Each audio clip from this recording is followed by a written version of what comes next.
Nama saya Nizam, asal daripada Pulau Pinang. Sebelum ni terlibat dalam gerakan NGO Islam, dan 5 tahun kebelakangan ni saya berkhidmat sebagai pengurus R&D di ISIM, termasuk jadi ketua pengarah kepada bahagian kajian strategik di ISIM, Institut Kajian Strategik Islam Malaysia, sebuah institut yang ditutup selepas kerajaan jatuh pada 2018.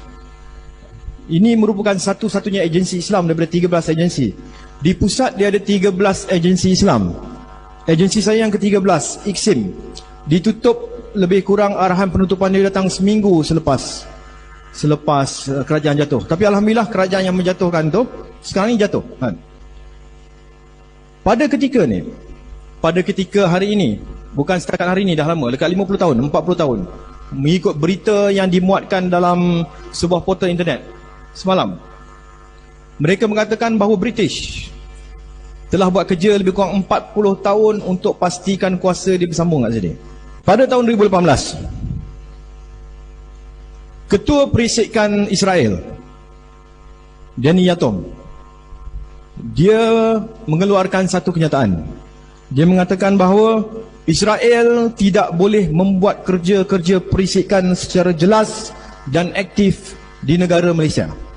Jadi Israel dia minta supaya Amerika, kerajaan Amerika, pemerintah Amerika masuk ke Malaysia, buat kerja-kerja perisikan dengan laju, dengan tersusun, untuk pastikan agenda mereka mengawal Malaysia ni ikut kata dan kehendak mereka berjalan. Ini dalam berita tu, dimuatkan dalam Free Malaysia Today. Pada waktu tu juga, tahun 2018, pihak pemerintah Amerika melalui ejen perisikan dia, CIA, mengeluarkan satu iklan mencari ejen-ejen perisik berbahasa Melayu, yang bercakap bahasa Melayu, fasih bahasa Melayu. Seboleh-bolehnya ejen-ejen ni bergerak dalam gerakan Islam, bergerak dalam sekolah-sekolah pondok, bergerak dalam gerakan-gerakan NGO Islam. Supaya apa? Supaya setiap apa yang kita buat, kita rancang, kita susun, mereka tahu dan mereka boleh buat tindakan-tindakan menggagalkan perkara tersebut. Sebenarnya ini antara perkara-perkara yang diorang sangat-sangat takut. Sebab kebangkitan Islam tidak pernah bangkit. Di Malaysia ni tak bangkit lama dah. Kerana apa? Kerana ulama'-ulama' tak sertai kebangkitan tu lagi. Daripada 2015 sampai 2020, Amerika dah belanja lebih 300 bilion ringgit, bilion dolar, 300 bilion dolar untuk buat kerja-kerja perisikan dekat satu dunia, terutama Malaysia. Kenapa dia target dekat sini? Kenapa dia sasarkan negara Malaysia ni? Kerana pada tahun 2004, pihak tentera udara Amerika mengarahkan satu jabatan strategik dia untuk membuat satu kajian macam mana Amerika nak bergerak di dalam negara-negara Islam, macam mana Amerika nak masuk dalam negara Islam dan mengawal negara tu. Kajian tu dibuat pada 2004, diterbitkan oleh RAND Corporation. Apa dia kata? Tentera udara Amerika bagi arahan buat kajian ni dengan 3 fokus utama. Nombor 1, kenal pasti dekat semua negara Islam yang ada kat dunia ni apa bentuk ideologi dan mazhab-mazhab yang ada kat situ. Selepas tahu apa mazhab yang ada kat situ, apa pegangan yang ada kat situ, kaji rekahan dia. Kumpulan mana yang bergaduh dengan kumpulan mana? Kumpulan A bergaduh dengan kumpulan B. Pastikan kita tahu. Bila dia tahu benda tu, dia akan pastikan kumpulan satu lagi, dia akan bagi duit, bagi bantuan strategik, bagi bantuan teknikal, dia latih, dia bawa pergi ke Amerika, buat dan sebagainya, balik ke negara ni balik, bergaduh, hancur, kesatuan Islam hancur. Itu dalam kajian dia. Dan dia suruh buat perancangan jangka panjang macam mana nak hancurkan kesatuan orang Islam dekat semua negara Islam. Dalam kertas yang sama, dia mengatakan bahawa orang-orang Arab ni, orang Arab yang ada dekat dunia ni, orang Islam, orang Arab ni cuma 20% saja dia kata. Dia kata jangan pedulilah tentang orang Arab ni. Kebangkitan takkan berlaku di tanah Arab, dia kata. Bahawa semua bangsa dalam dunia dah diberi pilihan, diberi peluang untuk memimpin Islam di peringkat dunia tu. Bangsa Kurdis dah, bangsa Arab dah, bangsa-bangsa lain dah, cuma bangsa Melayu belum lagi.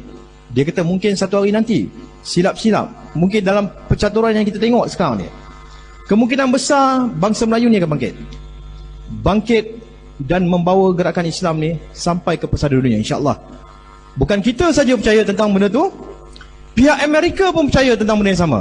Kalau kita tengok pagar merah yang bawah tu, dalam kertas tu yang ditulis pada 2004, dia kata kebangkitan Islam tidak akan berlaku di Timur Tengah, tapi kebangkitan Islam akan berlaku di Asia Tenggara. Asia Tenggara ni ada 3 je negara Islam. Nombor 1 Malaysia, nombor 2 Brunei, nombor 3 Indonesia. Jadi salah satu daripada negara ni akan terlibat, atau ketiga-tiga ni sekali bergabung membangkitkan semangat Islam, dan Islam akan bangkit dari sini. Lalu mereka buat macam-macam strategi, macam-macam benda lah. Dia bawa masuk ke Malaysia ni, dia buat masuk-masuk macam-macam fahaman. Dia cuba nafikan 1100 tahun sejarah kita ni sebagai sebuah negara Islam. Bila merdeka pada 1957, habis merdeka 1997, negara ni semua negeri bergabung, kita jadi sebuah negara yang dikenai Persekutuan Tanah Melayu. 1963 kita jadi negara Malaysia. Ini perkara 3-1 dalam Perlembagaan Persekutuan. Kita pun ada perlembagaan. Dalam perlembagaan menyatakan jelas, negara ni negara Islam. Apa negara ni? Pihak bukan Islam, dia kata negara ni bukan negara Islam. Kita kata negara Islam. Perlembagaan kata negara Islam. Tapi dia kata negara ni bukan negara Islam. Dia kata negara ni negara sekular. Yang di-Pertuan Agong, perkara 371, bersumpah. Saya tak tukar gambar Agong lagi. Berapa kali dah minta maaf, tak tukar lagi. Yang di-Pertuan Agong, setiap kali mana-mana Agong nak masuk, jadi yang di-Pertuan Agong dilantik, dia perlu bersumpah. Angkat sumpah. Ini sumpah dia. Kami Sultan Muhammad kelima yang di-Pertuan Agong bagi Malaysia bersumpah dengan melafazkan wallahi wa billahi wa tallahi, dan lagi kami berikrar mengaku dengan sesungguh dan dengan sebenarnya memelihara pada setiap masa agama Islam. Dengar dengan jelas, semua orang boleh dapat dengar yang di-Pertuan Agong bila dia bersumpah pegang jawatan tu, first kali dia kena buat, dia sumpah dengan nama Allah. Wallahi wa billahi wa tallahi.